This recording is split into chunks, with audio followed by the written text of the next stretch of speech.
Rhett Virello was the fearless face of ghost realms, exploring haunted ruins and forgotten asylums, while his wife, Solenne Virello, built a glowing empire of wellness and light. But when Rhett collapsed in his own home, poisoned and near death, the true horror wasn't from the ghosts he chased. It was the woman sleeping beside him. Rhett Virello had become a household name among fans of the paranormal. As the star of the hit TV series Ghost Realms, he traveled across America, exploring haunted prisons, forgotten mental institutions, and shadowy ghost towns. He wasn't just a performer. He was considered a serious investigator, respected in both entertainment and fringe scientific circles. Audiences were drawn to his stoic presence, his deep voice narrating the histories of cursed places, and his willingness to venture where others wouldn't. His success wasn't just professional, it extended into his personal life, at least on the surface. Rhett was married to Solenne Virello, a glamorous and ethereal woman who ran a thriving wellness brand. Her life was yoga retreats, herbal teas, and Instagram-perfect sunsets.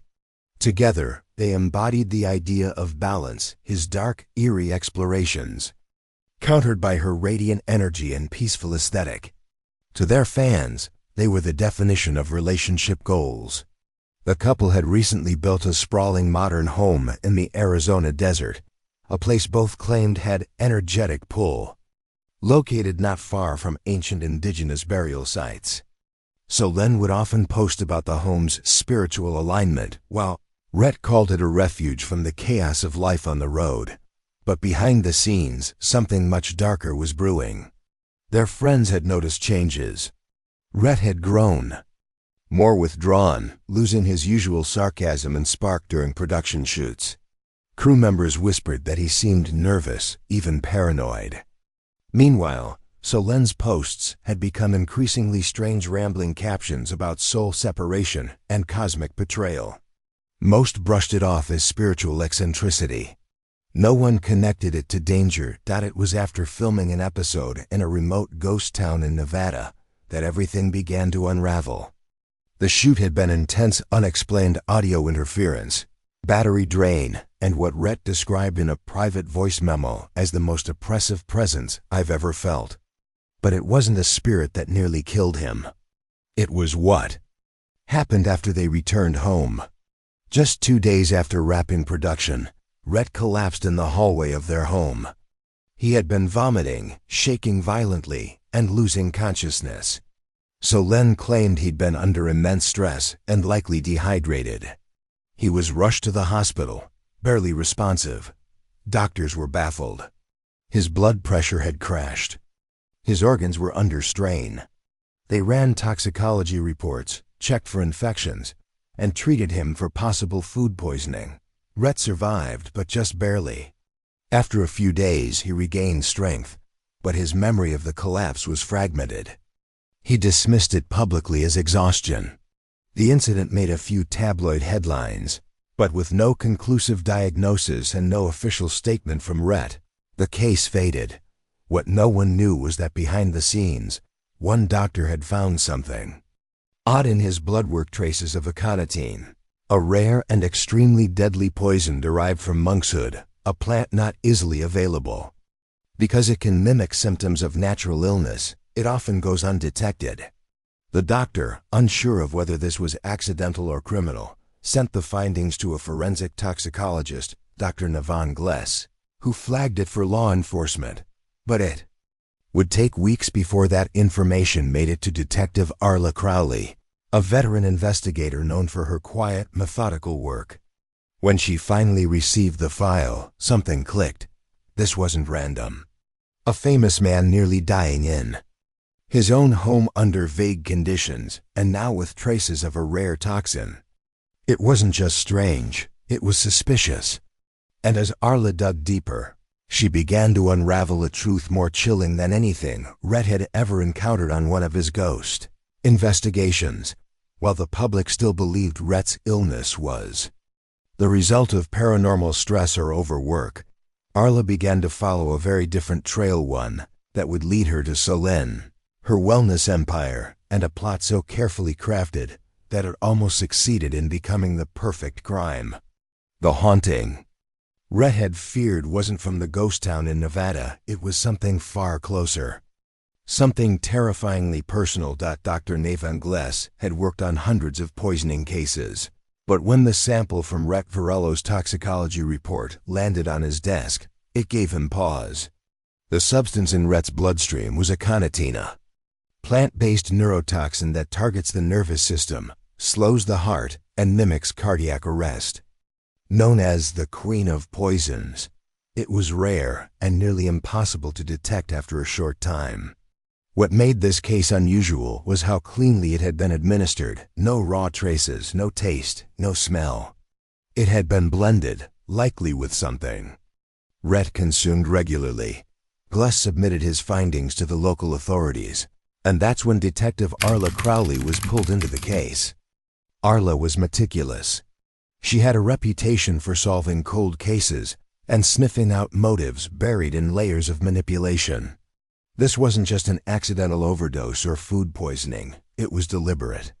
Her first stop was Rhett's home, where she requested access to all the vitamins, supplements, and food items Rhett had used in the days before his collapse. What she found stunned her. Nearly all the herbal capsules Rhett had been taking were purchased under Solenne's name. On the surface, it wasn't strange she often prepared smoothies and health regimens for him. But 3 of the supplement containers tested positive for aconitine residue. Worse still, only Rhett's capsules were contaminated. Solenne's identical bottles were clean. The implication was chilling.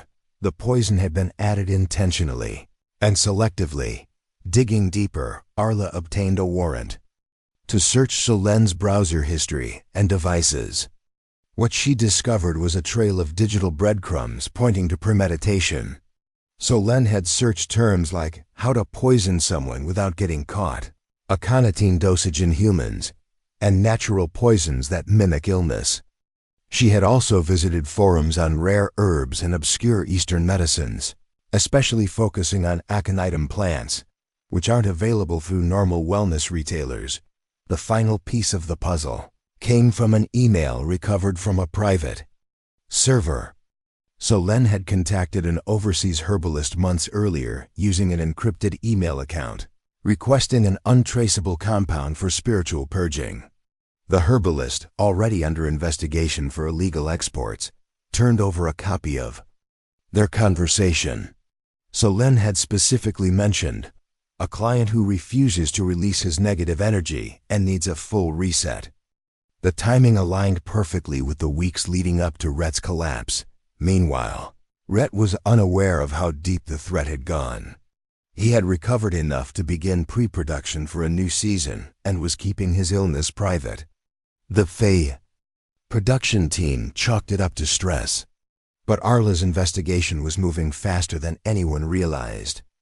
She now had physical evidence of the poison, a digital footprint leading to Solenne, and an email that tied her directly to the purchase of the substance. However, motive was still murky. The Virellos weren't in a public feud. Solenne hadn't posted anything out of the ordinary, no complaints, no cryptic accusations. But that changed when Arla pulled the couple's financial records. 2 months before the poisoning, Solenne had taken out a significant life insurance policy on Rhett, raising his coverage from $500,000 to $3.5 million. She had also made quiet inquiries about selling the Arizona property, contacting 2 luxury realtors without Rhett's knowledge. To the outside world, they were building a dream life together. But on paper, Solenne was preparing for life without him. Still, Arla needed to be cautious. Solenne was a public figure. A high-profile arrest could backfire if the evidence wasn't airtight. So she began building her case quietly, stacking the documents, results, and timelines like a house of cards. Any misstep, and Solenne could slip away under the protection of fame and legal firepower. Back at the forensic lab, Dr. Gless submitted one final report. The concentration of aconitine in Rhett's system had been just below the fatal threshold. The dosage had been carefully calculated, not enough to kill instantly, but enough to debilitate and confuse. That's when Arla realized this wasn't just an attempt to end Rhett's life. It was an attempt to make him suffer, to watch him fade slowly. And whoever orchestrated it had planned everything down to the last capsule. Solenne Virello, the wellness queen with a healing aura, was no longer just a suspect. She was becoming the architect of a near-perfect crime. Callan Breyer had worked with Rhett Virello for nearly a decade. As his production assistant, he'd seen the highs and lows of the ghost hunting world. Overnight shoots in freezing abandoned hospitals, fan frenzies at comic conventions, and the emotional toll of living between the real and the supernatural. But nothing had prepared Callan for the chilling discovery he made in Rhett's digital folders, one that would shift the investigation into darker territory.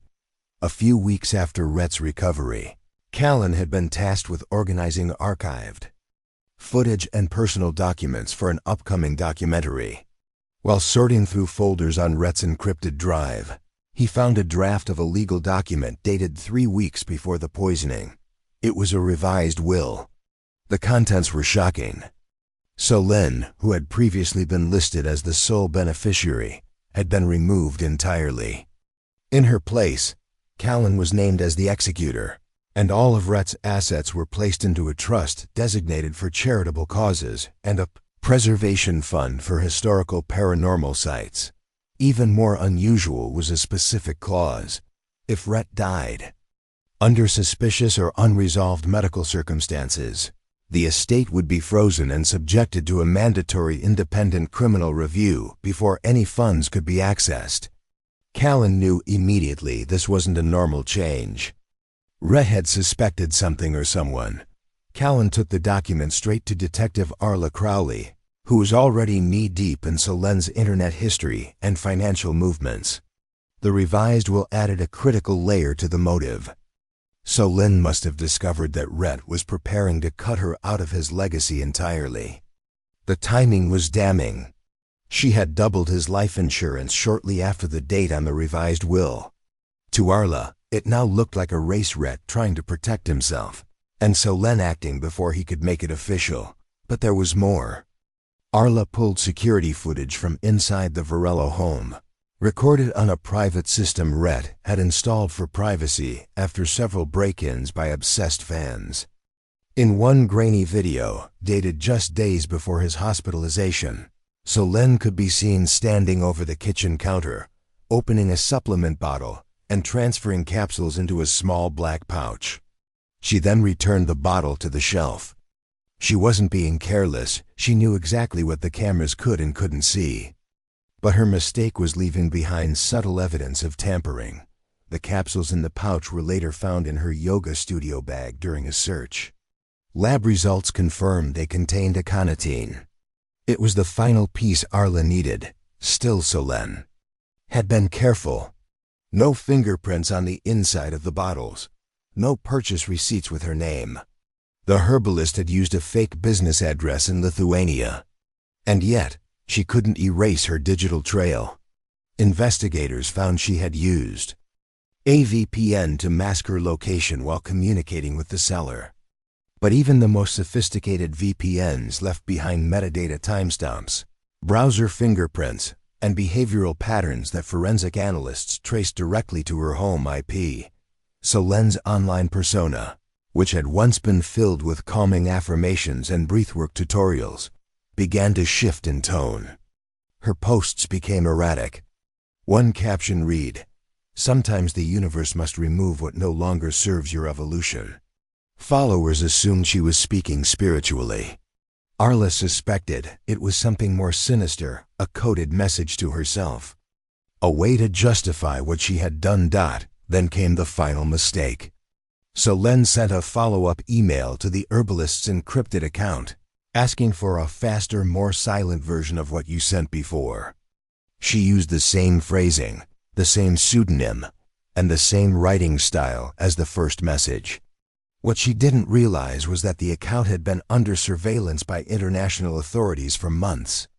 That email went straight into evidence. With motive, method, and a failed second attempt, Arla secured an arrest warrant. She waited quietly until Solenne returned from a retreat in Sedona. She was arrested at the airport in full view of travelers and wellness influencers filming content. To her followers, she looked serene and surprised. But Arla saw the truth in her eyes. This wasn't a woman caught off guard. This was a woman whose plan had failed. And for the first time, Solenne Virello couldn't control the narrative. The courtroom was filled with a mixture of media personnel, fans, and silent skeptics when the trial of Solenne Virello began.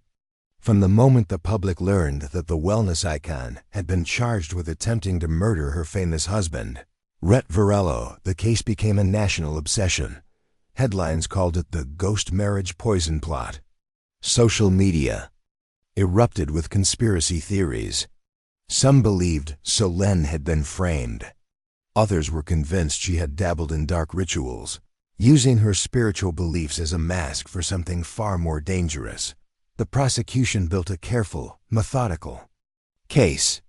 They laid out the timeline: the life insurance increase, the poisoning, the revised will, and the email trail connecting Solenne to a known illegal supplier of aconitine.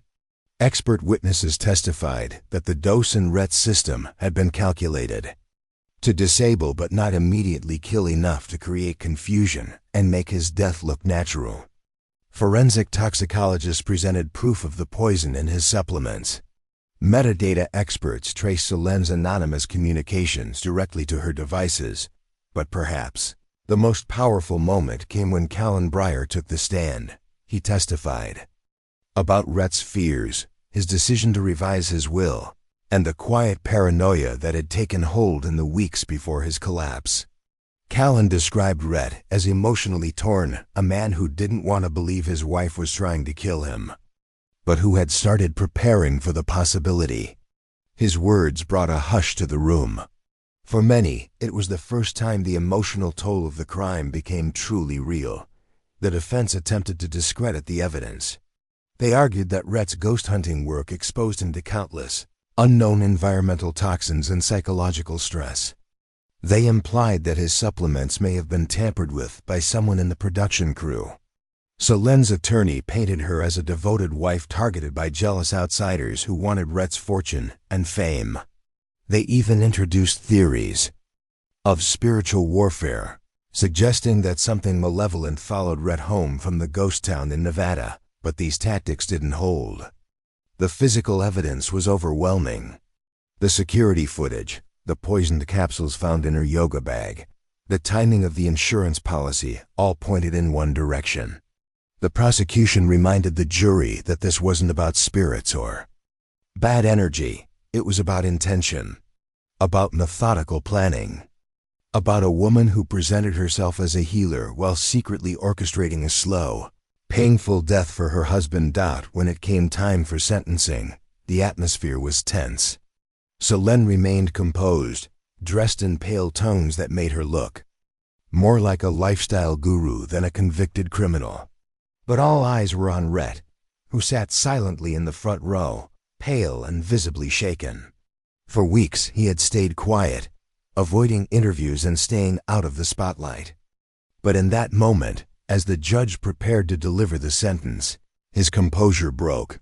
Rhett began to sob uncontrollably, his face in his hands. To those in the courtroom, it wasn't just grief, it was a devastating release of months of confusion, fear, and betrayal. The woman he had built a life with, trusted with his secrets, and shared every vulnerable moment with had not only tried to kill him, but had done so with chilling calculation.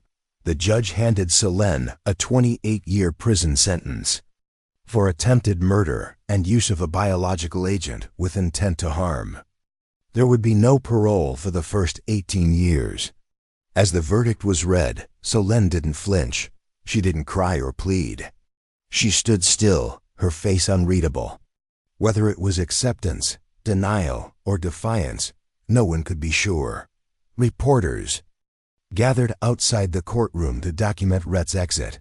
He made no statement, shielding his face from cameras. Solenne was escorted in handcuffs through a back hallway, away from the public. But the damage had already been done. Her empire collapsed overnight. Sponsors vanished, her followers turned silent. For many, the most haunting part wasn't the poisoning. It was how easily someone could create a beautiful lie and live inside it for so long. After the trial, Rhett Virello disappeared from the spotlight. The once charismatic star of Ghost Realms had become a ghost of his former self. He deactivated all his social media accounts, stepped away from his production team, and canceled the upcoming season without explanation. Public statements were minimal. Fans speculated, but most understood that the trauma he'd endured went beyond what anyone could comprehend. For someone who spent his life chasing darkness, he had finally encountered the most terrifying presence, not in a haunted house, but in the heart of his own home. Rhett sold the Arizona mansion quietly, erasing the place that had once symbolized new beginnings with Solenne. The desert property, which had once been praised for its healing energy, now held memories too painful to revisit. He moved into a smaller, gated home in Oregon near his sister, choosing solitude over stardom.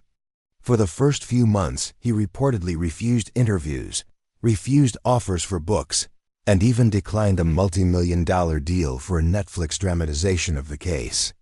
To him, this wasn't entertainment, it was survival. Meanwhile, Solenne's life inside prison was a sharp contrast to her curated image. Once a symbol of calm, light, and spiritual purity, she now spent her days in a cold cell, stripped of privilege and privacy. Fellow inmates knew her story.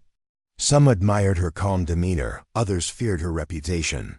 Whispers began circulating that Solenne still practiced rituals, meditated obsessively, and wrote coded journals that prison staff occasionally confiscated.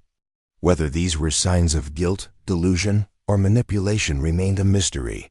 Callan Breyer took over Rhett's estate and digital archives.